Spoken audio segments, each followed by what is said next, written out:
We haven't shipped this one yet, but we've talked about it. So let's take a look at the touch controller, because this is the next thing that is coming. This hasn't shipped yet, but it's coming a bit later this year.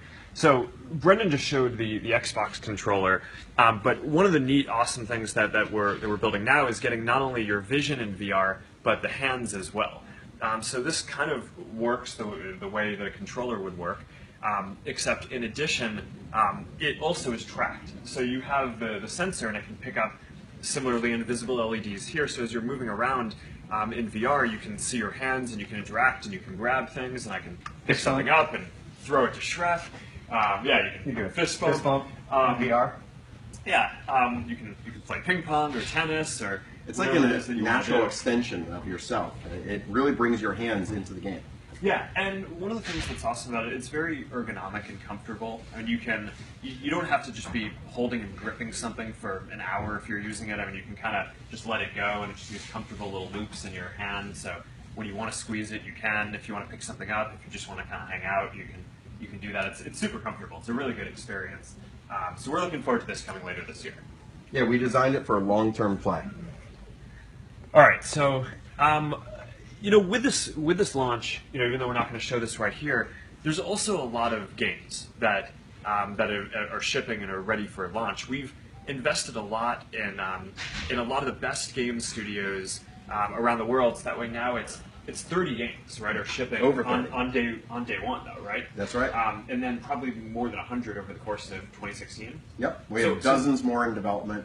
These are top, real, full games. These aren't tech demos. These are deep, super immersive experiences that you can jump into and get started. There's really never been a launch with this much content that I can remember, and I've been gaming for a long time. So what are the games that you're most excited about?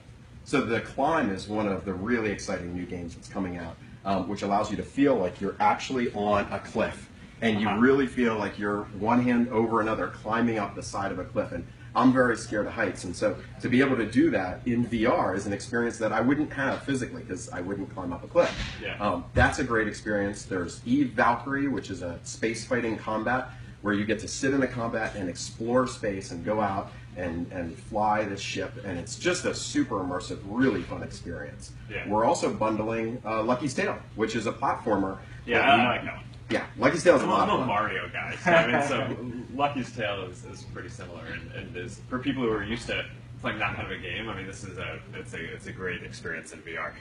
What about you? What's your? I think I like Farlands the best. I spent a lot of time playing that yesterday, and you really get a chance to feel like you're teleported to a new planet, and face to face with an alien, something that looks like a giant chicken or looks like a classic alien you'd see, and that sense of, whoa, this thing's right in front of me and reacting to me, and I could feed it fruit. It's just this really amazing experience you can't get any other place. Yeah. So, I mean, gaming is going to be by far the biggest source of content for the first year or two with Rift. The other big use case, of course, is video, right? And